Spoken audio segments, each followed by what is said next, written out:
চাঁপাইনবাবগঞ্জ পৌর এলাকায় নিখোঁজের একদিন পর এক গৃহশিক্ষিকার বস্তাবন্দি লাশ তারই ছাত্রের বাড়ি থেকে উদ্ধার করেছে পুলিশ। মঙ্গলবার সকালে জাতীয় জরুরি সেবা নম্বর 999-এ কল পেয়ে পৌর এলাকার নামং শঙ্করবাটির চৌকাপাড়ার একটি বাড়ি থেকে মরদেহটি উদ্ধার করা হয়।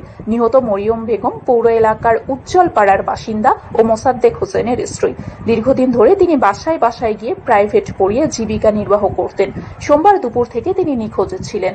চাঁপাইনবাবগঞ্জের পুলিশ সুপার গৌতম কুমার বিশ্বাস জানান, সোমবার সকালে মরিয়ম বেগম চৌকাপাড়ার মোহাম্মদ রুবেল ও সুমি খাতুন দম্পতির বাড়িতে তাদের 2 সন্তানকে পড়াতে যান। এরপর তিনি আর বাড়ি ফেরেননি। রাতে তার ছেলে সদর মডেল থানায় একটি সাধারণ ডায়েরি করেন। তিনি আরও জানান, মঙ্গলবার সকালে 999-এ ফোন করে বাড়িতে লাশ থাকার তথ্য দেন রুবেল নিজেই।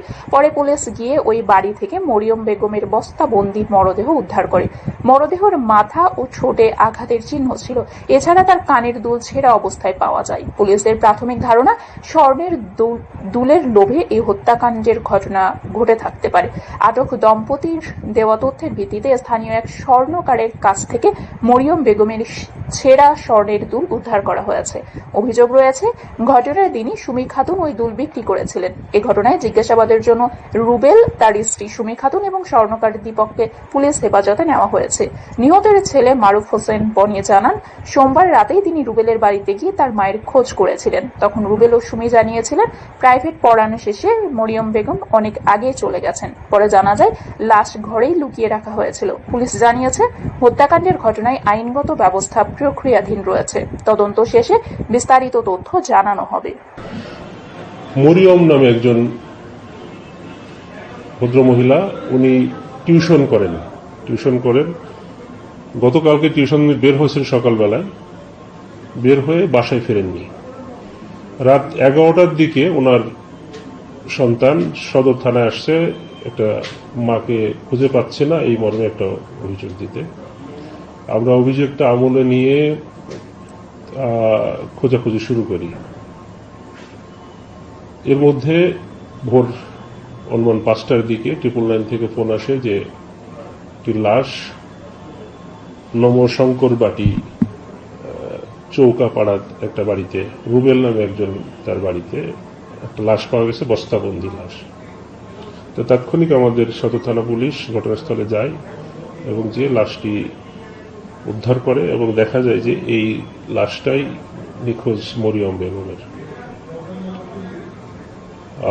তো তাৎক্ষণিকভাবে ওই বাড়িতে জিজ্ঞাসাবাদ করে বাড়ির যিনি রুবেল এবং তার স্ত্রী সুমি বেগম, তাদের আচরণ আমাদের কাছে কিছু সন্দেহজনক মনে হয়। আমরা তাদেরকে হেফাজতে নিয়ে থানায় নিয়ে আসি জিজ্ঞাসাবাদের জন্য। জিজ্ঞাসাবাদ চলছে। ইতিমধ্যে লাশটাও আমরা সুরতহাল করে পোস্টমর্টমের জন্য সদর থানায় প্রেরণ করেছি। তো জিজ্ঞাসাবাদের এক পর্যায়ে আমরা সুমি বেগমের কাছ থেকে কিছু তথ্য পাই যে ডিসিস্ট যে মরিয়ম বেগম, তার কানে 2টা দুল ছিল, যেটা আমরা লাশে দেখেছি যে কানটা ছেঁড়া এবং লাশের আঘাতের চিহ্ন আছে। তো সুমি বেগমকে জিজ্ঞাসাবাদের এক পর্যায়ে সে কানের দুলের কথা আমাদের কাছে স্বীকার করে। আপনারা দেখছেন যে এখানে আমরা দুল 2টা উদ্ধার করেছি একটি স্বর্ণকারের কাছ থেকে। তার ভাষ্য মতে স্বর্ণকারকে আমরা যখন স্বর্ণকারের কাছে যাই, স্বর্ণকার স্বীকার করে যে হ্যাঁ, কালকে বেলা অনুমান 2:30টার দিকে সুমি বেগম এই স্বর্ণের দুল 2টা তার কাছ থেকে দুল 2টা দিয়ে 12,000 টাকা বিনিময় দিয়েছে। তো আমরা স্বর্ণকারকেও সাথে এনেছি জিজ্ঞাসাবাদের জন্য, দুল 2টা উদ্ধার করেছি। এই পর্যায়ে আছে তাদের জিজ্ঞাসাবাদে হত্যার রহস্য এখনো আমরা উদ্ধার করতে পারিনি। তারা দুলের কথা পর্যন্ত স্বীকার করেছে। কিভাবে হত্যা করেছে, আরো কোনো মোটিভ আছে কিনা, একটা মোটিভ যেমন স্বর্ণটা নেওয়া, একটা মোটিভ আমরা এখানে পেলাম। তো আরো কোনো মোটিভ আছে কিনা বা খুনের কিভাবে প্রক্রিয়াটা কি, এইটা এখনো জিজ্ঞাসাবাদ চলছে। এটা উদ্ঘাটন হলে আপনাদেরকে পরবর্তীতে জানাবো।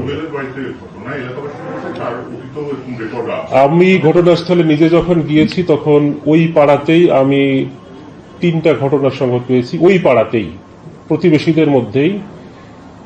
এই সুমি বেগম কর্তৃক তারা এর আগেও স্বর্ণ নেওয়ার প্রতি তার একটা লোভ কাজ করে, এবং স্বর্ণ যতগুলো এই তিনটা ঘটনাতেই সে কোনো না কোনোভাবে জুসের সাথে, চায়ের সাথে, অথবা একজনকে তালের রসের সাথে অজ্ঞান চেতনানাশক ওষুধ খাইয়ে সে এর আগেও স্বর্ণ নিয়েছে।